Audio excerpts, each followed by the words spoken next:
ಯೇಸುವಿನ ಹೆಸರಿನಲ್ಲಿ ನಮಸ್ಕಾರ ಸ್ನೇಹಿತರೆ. ನೀವೆಲ್ಲರೂ ಹೇಗಿದ್ದೀರಿ? ನೀವು ಕಥೆಯನ್ನು ಕೇಳಲು ಬಯಸುವಿರಾ? ನಾನು ನಿಮಗೆ ಒಂದು ಕಥೆಯನ್ನು ಹೇಳುತ್ತೇನೆ ಸ್ನೇಹಿತರೆ.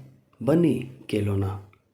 ಒಂದು ಕಾಲದಲ್ಲಿ ಇಸ್ರೇಲ್ ಎಂಬ ದೇಶದಲ್ಲಿ ಹನ್ನಾ ಎಂಬ ಮಹಿಳೆಯೊಬ್ಬಳು ಮಗುವನ್ನು ಬಯಸಿದ್ದಳು. ಅವಳು ಮಗುವಿಗಾಗಿ ದೇವರನ್ನು ಪ್ರಾರ್ಥಿಸಿದಳು. ತನಗೆ ಒಬ್ಬ ಮಗನಿದ್ದರೆ ಅವನ ಜೀವಕಾಲವೆಲ್ಲ ದೇವರ ಸೇವೆಗೆ ಅವನನ್ನು ಅರ್ಪಿಸುತ್ತೇನೆ ಎಂದು ಭರವಸೆ ನೀಡಿದಳು. ದೇವರು ಹನ್ನಾಳ ಪ್ರಾರ್ಥನೆಯನ್ನು ಕೇಳಿದನು ಮತ್ತು ಅವಳಿಗೆ ಮಗನನ್ನು ಆಶೀರ್ವದಿಸಿದ್ದನು. ಅವಳು ಅವನಿಗೆ ಸ್ಯಾಮುವೇಲ್ ಎಂದು ಹೆಸರಿಸಿದಳು. ಸ್ಯಾಮುವೇಲ್ ಎಂಬ ಹೆಸರಿಗೆ ದೇವರು ಕೇಳಿದ್ದ ಎಂಬ ಅರ್ಥ. ಸ್ಯಾಮುವೇಲನ್ನು ಸಾಕಷ್ಟು ವಯಸ್ಸಾದಾಗ ಹನ್ನಾ ದೇವರಿಗೆ ತನ್ನ ವಾಗ್ದಾನವನ್ನು ಪೂರೈಸಲು ಅವನನ್ನು ದೇವಾಲಯಕ್ಕೆ ಕರೆದೊಯ್ದಳು. ಅಲ್ಲಿ ಸ್ಯಾಮುವೇಲ್ ಪಾದ್ರಿ ಏಲಿ ಮಾರ್ಗ ದರ್ಶನದಲ್ಲಿ ಬೆಳೆದನು.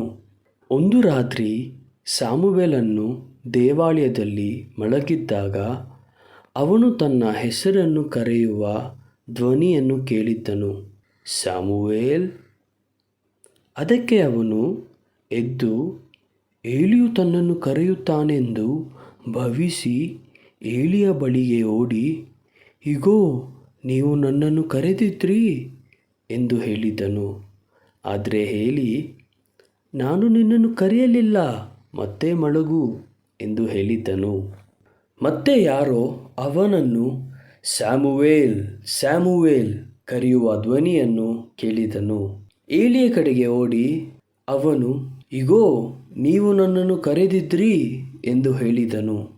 ಆದರೆ ಏಲಿ, ನಾನು ನಿನ್ನನ್ನು ಕರೆಯಲಿಲ್ಲ, ಮತ್ತೆ ಮಲಗು ಎಂದು ಹೇಳಿದನು. ಮತ್ತೆ ಮೂರನೇ ಸಾರಿ ಯಾರೋ ತನ್ನ ಹೆಸರನ್ನು ಕರೆಯುವ ಧ್ವನಿಯನ್ನು ಸ್ಯಾಮುವೇಲನು ಕೇಳಿದ್ದ.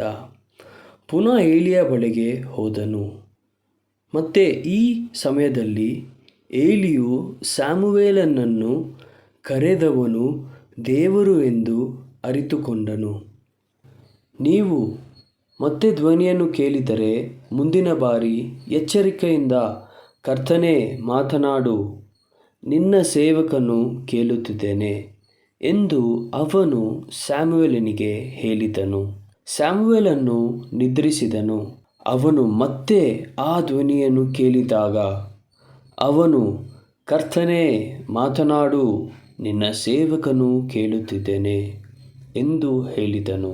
ಮತ್ತು ದೇವರು ಸ್ಯಾಮುವೇಲನಿಗೆ ಇಸ್ರೇಲಿನ ಭವಿಷ್ಯದ ಕುರಿತು ಪ್ರಾಮುಖ್ಯವಾದ ವಿಷಯಗಳನ್ನು ಹೇಳಿದನು. ಆ ದಿನದಿಂದ ಸ್ಯಾಮುವೇಲನು ದೇವರಿಗೆ ಕಿವಿಗೊಟ್ಟನು ಮತ್ತು ಇಸ್ರೇಲ್ ಜನರನ್ನು ಮಾರ್ಗದರ್ಶಿಸಲು ಸಹಾಯ ಮಾಡುವ ಮಹಾಪ್ರವಾದಿಯಾದನು.